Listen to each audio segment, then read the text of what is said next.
Welcome back, everybody. This is your Captain Mog speaking. We are playing some Kerbal Space Program today. Thank you so much for joining us in episode... God, I don't even know what episode this is. 13? 20-something? It could be either of those. I do not know. We are launching up our first rocket today, and it is at this exact moment that I realize, those rockets seem a little strangely angled. That's because I forgot to put struts on anything. So I kind of played this out just to see what would happen if I could get down to my last core rocket. I figured I could make it work, and just do what I gotta do. And because that part wouldn't be the tricky part without struts. It's this part, getting rid of my asparagus staging. So you can kind of see that these are not lining up quite right, and making this turn over to 45 degrees is pretty much not happening. They start to wobble here, and yeah, this is just not gonna cut it. Doing the gimbaling on those engines probably would have saved me. Actually, I should have turned off gimbaling. It may have actually helped with the sway. But there it goes. That was just the break right there, and we lost control of our rockets. I wasn't able to cut our thrust here. You can start to see this start to peel over, and it's just it's a little dangerous situation here. You need to strut your stuff, people. There it is, busted up right where our piece was inside, and we had some damage in there and did in fact explode. So reverting back to launch, let's see if we can do this. This has been strutted. We are all strutted up and ready to go. Everything should be stable on this launch, and we should get pretty far up there. We'll see what happens, I suppose. Cutting back our thrust a little bit, try to save some of that. We're still moving upwards. We don't need to use as much thrust as possible at all given times. You definitely want to keep your speed below a certain threshold at this point. I usually try to stay below 200 before about 10k. Maybe it's 300 to be official, but there we go, dropping off those second stage ones, and oh, it broke one of our lower engines and put us into a sway. So let's see if we can release these other two, cleanly peel out of here, and strangely enough, we don't collide with either of those rockets on the uptake. We're able to bring this thing back around, just skimming over the top of those rocket tanks, those fuel tanks. And are we going to be able to right ourselves? Unfortunately, it doesn't really look like it. Come on, swing it back around. We can do this. Swing it! Ah! We're not even using RCS at this point, but we do get our rocket back facing the right direction and able to throttle up to get some more control and actually get ourselves pretty much back on a course. Now, unfortunately, that's going to lose us a lot of fuel, and we may not make it to orbit on this. We're going to take a quick peek here in just a sec at our map to see if this is actually even going to work. Get ourselves back aligned, though, first. Pull that prograde marker a little closer toward the middle if we can, a little higher up. That's definitely going to be what we want to do first to try to get ourselves back in alignment. What are we at? About 34, and we are currently at about 32 kilometers up. Yeah, we probably aren't going to make it to orbit on this single engine. We can definitely play it out, see what happens. We might be able to make it up there with our second reserve tank, but if anything, we'd pretty much have to dock this craft at the station. But we're running low on fuel. We got a little bit further distance, but not too much further. We were at about 50,000 there. Meters, that is, and bust out of this. I really love how those fairings just kind of pop away there. Now, this is where I noticed I made another mistake. We aren't moving, and our rocket is firing. I put the fairings above the decoupler, so when we decoupled, it left the fairings basically little shield there blocking our engine. We're not getting any thrust here. We're actually losing speed and orbital speed here, so gah. So I figured we might as well test some of our other features on this thing. We weren't able to burn it off and keep moving, so unfortunately this is kind of what it has to be. Let's check our detachments here of our small little return pods. Looks like they detach pretty well with a spin, but we're going to go ahead and relaunch this thing and get this thing up in orbit for friggin' finally, please. So we took off our fairings and just pretty much are calling it good at this point. We don't terribly need them. It was a little wonky anyway. You get to see what our actual craft looks like now. Oh, speed it up, speed it up. Oh, jeez. Didn't have enough thrust. We broke our launch pad. Oh, and it looks like we still got some residual explosion dust there. Alright, there we go. We are off. We are making progress toward orbit, finally, with this craft. Everything seems to be working. Our struts are in position. Our fairings aren't going to cause an issue. The only thing that I'm worried about still is I don't have Separatrons yet. I haven't unlocked them. I don't have enough science to unlock them, so detaching is basically a force of gravity and aerodynamics. So if I can get them to peel away with wings or something like that, that's usually ideal. There goes that second one. That's the tricky one. We're going to peel over now to about 45 degrees and start climbing. We're at about a little under 40, and this is us a little bit further in the future, making our way up. I cut out a chunk there so you wouldn't have to sit through quite as much. Going up, we're at about almost 50 kilometers now and still burning our engines strong. Let's take a look. 85, 86, almost 90. That's probably fine. We can cut it, and we'll make our way up to that point and start putting our node in position for getting our full orbit done. Moving along. Doing that burn, we need to burn quite a bit there. Oh, we released those ones a little early. Gosh, I am just making mistakes here, guys. I am making mistakes. It has been a while since I played Kerbal Space Program, I'll be quite honest. Between vacation and just being only usually once a week, typically, I'm rusty. I'm rusty, guys. I'm rusty. I don't know what else to say. We'll get this thing going, though. We will make it. We're at about 102.5 almost. Oh, we're dropping, actually. Kilometers up for an orbit. And everything is looking well. We've got our burn out toward the Mun set up already. We are basically going to be going out to collect a lost crew member currently. It's one of our contracts we picked up. He's out there with his debris, and our mission is to collect him and his debris and bring it back safely.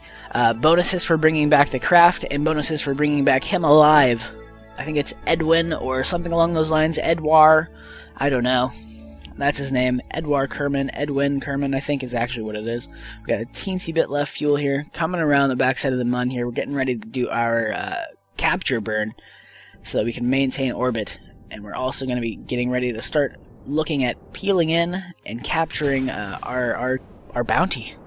Releasing from our last fuel tank, this is our final craft before we make our capture and return to Kerbin. Of course, there will be separation once we get back to the atmosphere to drop a bit of the fuel tank weight and engines. To be a smaller craft and just have to carry down a little bit less, but for now, this is our main craft. This is what was built as our main mission objective craft. You can see Edney's debris. That's what it is. Edney Kerman. That's what we're coming in for. Getting in there. We're getting the connection there and the grapple. And we are connected. Unfortunately, it's at a bit of a weird angle, so we're going to try to see if we can correct that a bit. I know you can use the free pivot to kind of realign things a bit to make it look a little, balance it a little better, but I'd really like to get a better center on this grapple. Yeah, you can see it right there. You can kind of see it wiggling. While it's still locked in place, you can free pivot that claw. And that's what we've done. We've free pivoted it so it's a little nicer, and we're going to be burning out toward Kerbin again, leaving the Mun's sphere of influence here rather quickly. Beautiful view out here. I really gotta say, even after all this time, I really am blown away by how nice Kerbal Space Program truly looks. It's just such a pretty game. You don't see this kind of just majesty and just magnificence in many games. There's a few, but not many. So we're into the sphere of influence of Kerbin. We are doing our burn to drop down our periapsis and making sure that we can do a little bit of a aero braking in the atmosphere of Kerbin to save us some fuel and time, hopefully. Probably, actually, I'll take that back. It does not save time. It is a slow process. Sometimes you gotta make multiple trips around your orbit to peel through enough of that atmosphere to make you slow down enough to get fully captured by the atmosphere. Down there we're about 90, 80, 70, 60 kilometers from the surface, 48, 47. We're going to put it at about 45, it looks like, and start heading on in to do our first aero braking. Now, at this point, I went ahead and decided I was going to try to reorient our connection grapple for going through the atmosphere. I wanted it to be pretty safe. I wanted it to be very well balanced so that we wouldn't have to worry about it being all thrown off when we hit that atmosphere, that thicker atmosphere, and have it catch any extra wind, pull us to the side, start putting us in a spin. Didn't want any of that. So about to ungrapple ourselves here for the first time, and hopefully don't put ourselves into any bit of a spin or any or the object into any bit of a spin. The little container there, it looks like a mobile lab actually. So rearming that so it's centered. Unfortunately, that one has started spinning, but that's okay, and we make an enormous mistake. I release us from the main grapple and kind of freak out. We probably could have actually, since we're into the atmosphere already, probably could have grappled it and gone through without any extra engines. Just would have taken quite a while. Unfortunately, I then bumped the damn thing going in for the grapple and totally threw ourselves off. And I decided I was going to reload and did a quick load, which was a horrible mistake because I didn't do a quick save for quite a while.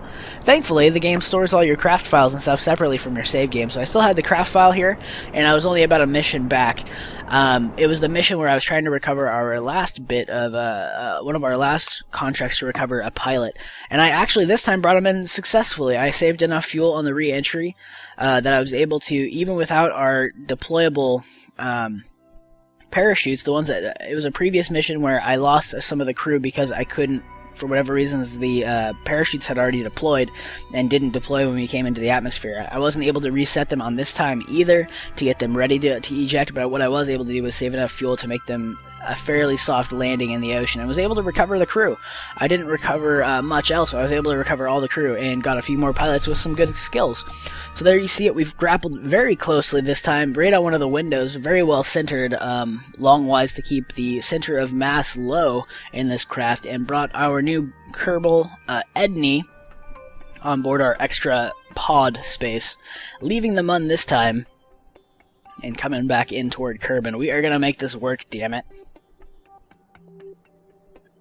I want this crew member, and I want him alive. That's what I've been telling my crew this whole time, damn it. Coming back in, we're leaving the Mun here, you can see it. We're popping out some of those solar panels though to give us make sure that we can keep our charge. We have been losing a little bit of charge throughout this endeavor, but I want to make sure that we can maintain some of that before we hit into Kerbin's atmosphere. It's a long journey. Even though you can warp through it, it doesn't feel like it. That's enough time to lose a full charge on your ship if you're running lights or whatever else may be the case. You're running your labs on whatever ship you're flying. Anything that takes that power, this is a long journey back to Kerbin and can certainly drain a battery unless you got your stuff set up to counter that. Coming back in, we got about 43 kilometers, 44-ish, closer to actually, kilometers above the surface of Kerbin. That's what we're going to be peeling through the atmosphere at. Now, I cut out one of our rotations. It's only taken 2 rotations to get in here. So coming in, we're just going to do straight to the ground. It looks like 39, 38, 37. We are dropping. You're getting that atmospheric re-entry effects. And I am just sitting here praying that nothing's going to burn apart. Now, you're not seeing any gauges because I need to change some keybinds. My Fraps capture key is F10, and that's also apparently the temperature gauge disables key in-game, so it turns off those little indicators that stuff's burning and melting and breaking on your ship. So I didn't get to see that view, but it looks like we're going to come down in the water here, it looks like. So nice soft landing. I was very hopeful that we would hit the water with this re-entry, and I'm glad that we did. Looks like a friggin' arrow, I tell you, with the engine firing in the front there to help slow us down a bit, even just a little bit. It looks like a friggin' like needle point. I just thought that was a really cool view. Thankfully, that the pod in the back there, the science lab that we are transferring with Edney here, that we recovered with Edney attached to the claw currently, didn't really cause us to freak out on anything. So there goes our tank. And it's going to leave us be. We're going to be able to detach our parachutes here, right here. Unfortunately, that almost puts us into a position I did not want to be in. Thankfully, with our RCS and the weight distribution we have on our craft currently, we were able to right it and keep the mobile lab up top, though it may have actually been in our favor to float the other way, but I guess we'll see what happens. But we do have engines facing down at this point. I've changed the craft just a little bit between the last version and this one. I added some tiny little engines on the base of our craft. You may be actually able to see them, but we're going to use them just as we're coming in the last little bit to make sure that's a nice soft landing. We're still going pretty quick, so we're going to use that to drop us down quite a bit. The parachutes have deployed and are keeping us below 5 meters a second. I am down with that. That's a very safe approach speed. On water, it's actually a little tricky though. sometimes because you can slap the water, whereas with land, it uses your landing gear and landing legs to kind of cushion because they have hydraulics in them, so it actually has a little bit of give. So coming down last little bit, we're going to use those engines just a hair, slow us down before that last little touchdown. Come on, we're down to 3. Unfortunately, we fall over and break the lab. There goes half my bonus. We did pick up some of the bonus for recovering Edney. I'm down with that, and we got some science, as well as recovered a bit of our parts here with the last little bit of the crew. Looks like they've gained a level apiece, which is kind of nice to see, but we're going to go ahead and call it here, guys. Thank you so much for watching. This has been your Captain Mog speaking. If you liked what you saw, click that like button and share it. That's the only way I really get my name out there, is if you share this with your friends. Thank you so much for watching, and we will see you next time. Cheers.